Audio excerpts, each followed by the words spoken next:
There was the obvious one that quantum mechanics, developed in the 1920s, was solving many problems in physics and chemistry. The less obvious one is the rise of organicism. Essentially, turn of the century, there were probably two schools of thought in terms of the meaning of life.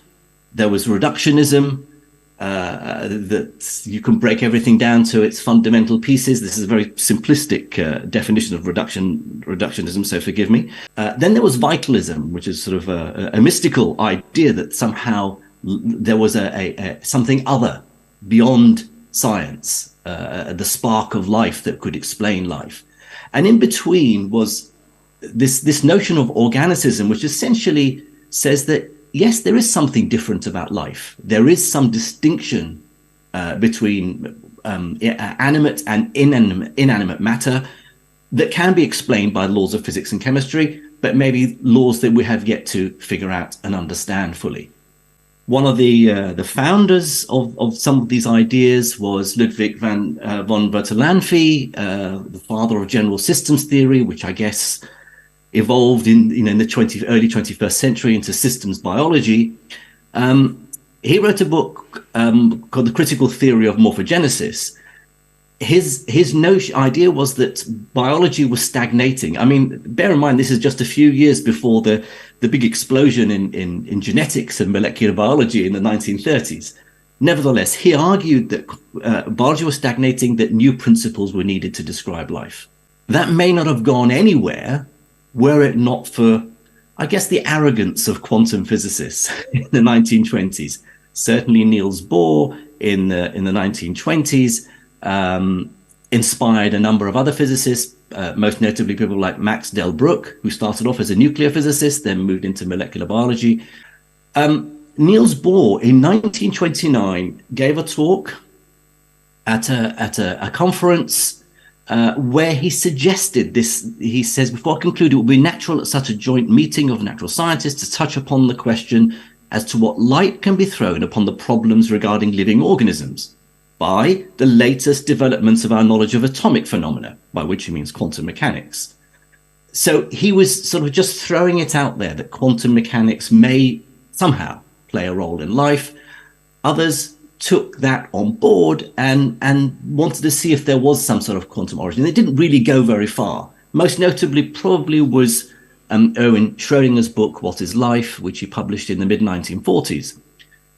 The basic idea in his book, the basic thesis, is that living organisms or the mechanisms inside living cells behave in a way similar to the behavior of inanimate matter of equivalent complexity down near absolute zero.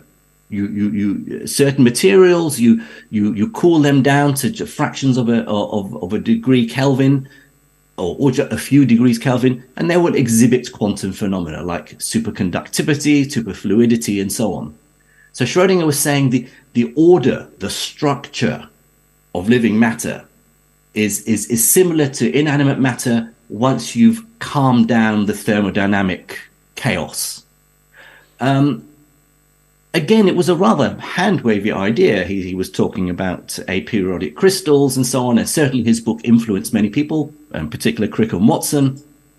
But it was based on quantum mechanics. This is my favorite cartoon depicting the counterintuitiveness of quantum mechanics. The quantum skier. You see the ski marks going around on either side of the tree, and yet the tree looks intact, and there's no reason to believe the skier couldn't father children. And yet this is what happens in the quantum world. Physicists and chemists have had to deal with this and reconcile themselves with the idea that quantum mechanics is indeed mysterious. Can that mystery play a role inside living systems? Can the macroscopic world of life, the same as the macroscopic world of steam engines and cannons and airplanes and so on, does life behave somehow differently? Is it able to reach down beyond the chaotic world of thermodynamics and statistical mechanics down to the structure of the quantum realm? is life more than are we just more than steam engines? Now, of course, there are many ideas and well-developed theories about the notion of energy transfer, the notion of entropy and order and systems far from equilibrium and so on. Does quantum mechanics come in here? Well, just over a decade ago, the science writer Philip Ball wrote an article in Nature, The Dawn of Quantum Biology, and that really, he was highlighting a number of experimental results, many quite speculative, suggesting that yes, indeed, there is something non-trivial due to quantum mechanics that explains certain phenomena inside living systems. When we talk about quantum biology, we are not simply suggesting that if you dig deep down enough, down to the level of molecules and atoms, you're going to see quantum behavior, or you're going to see the ordering of electrons in shells according to the rules of quantum mechanics. Of course that will happen, but that happens in inanimate matter in the same way that it happens inside living matter. So it's not a surprise. Quantum biology is beyond that. Is there something non-trivial taking place in living systems that is different? Long live quantum coherence, quantum superposition, quantum tunneling, quantum entanglement.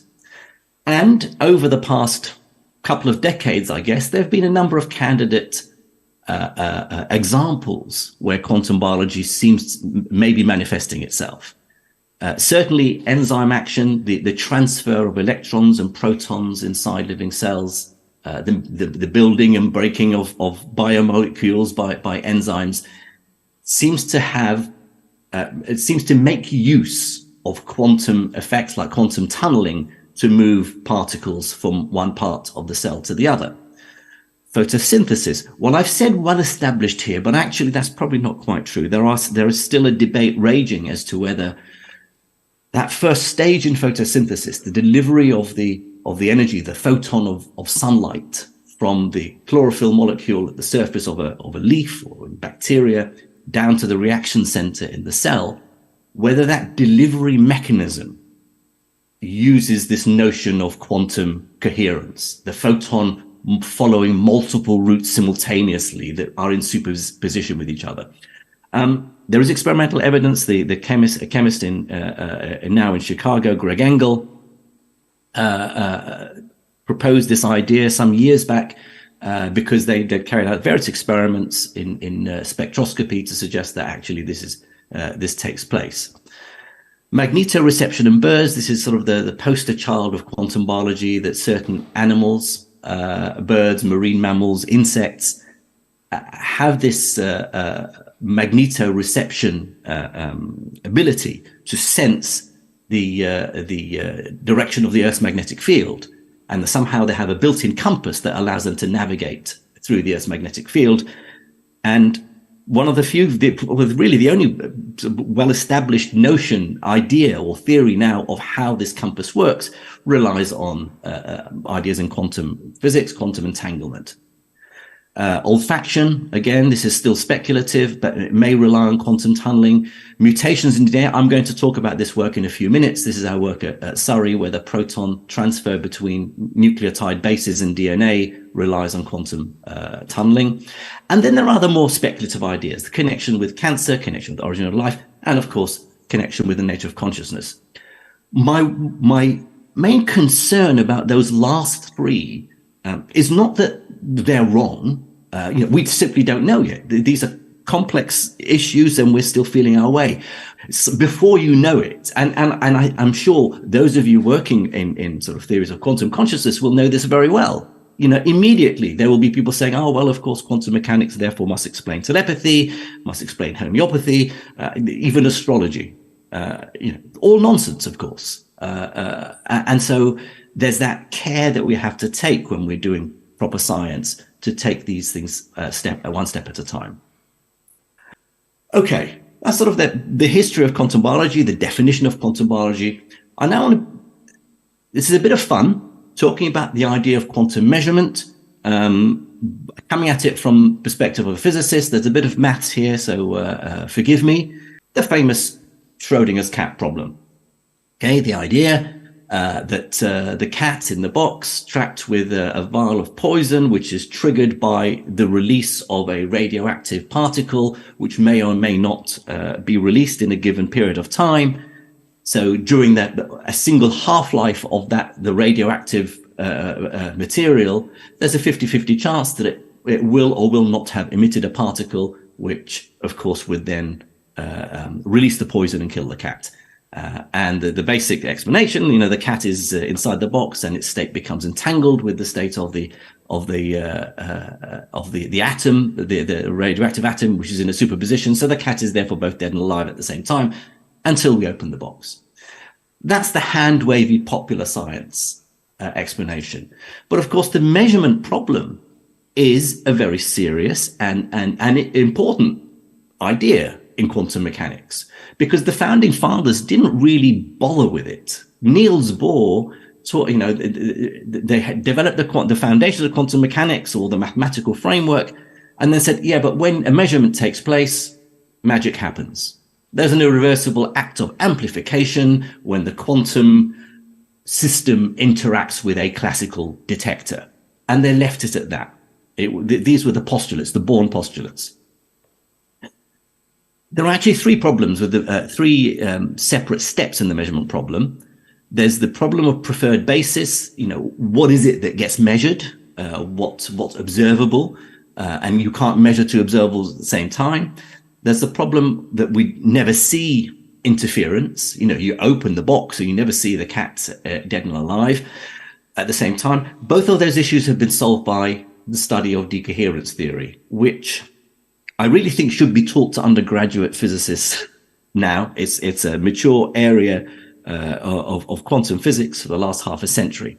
And then, of course, there's the problem of outcomes, which takes us, here's where you have to sort of nail your flag to a mast for a particular interpretation. Is it sort of spontaneous collapse of the wave function theories? Is it many worlds interpretation? Is it hidden variables? Is it the Copenhagen view, and so on? The problem of preferred basis, let me deal with that first. An atom can be put in a superposition of eigenstates of a particular operator corresponding to a particular observable. Let's say here, this is the spin operator. It corresponds to measuring, say with a magnetic field, what direction a particle like an electron is spinning, up or down. If you set up your detector, like the Geiger-Marsden experiment, to measure the spin along the z-axis, then you describe your particle's wave function, its quantum state, as a superposition of spin up and spin down. A and B are simply amplitudes. The squares of those amplitudes gives us the probability of finding the particle were we to measure it in spin up or spin down. But before you measure it, it's in this quantum superposition of both at once. The point here is that each eigenstate, each of these spin up and spin down, this is what's called Dirac notation with the arrow pointing up, arrow pointing down. These are quantum states. Each of them can be written itself as a superposition of eigenstates of a different operator, a different basis, namely one here that measures the spin in the x-axis direction. So the spin up state can be written as a superposition of spin left and spin right. Likewise with spin down. Notice here there's a minus sign, not a plus sign. So each state can itself be written as a superposition of states in a different basis. So we can write the atom's overall wave function in terms of the spin left and spin right. So it's in a superposition of up and down, superposition left and right. Which is it? We can't measure its spin along the z-axis and along the x-axis at the same time.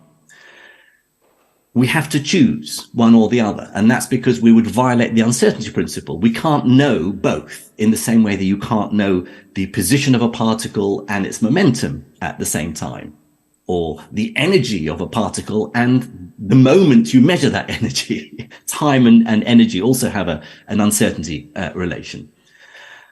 And so the point is that we have to choose. We have to set our device, our measuring device up to measure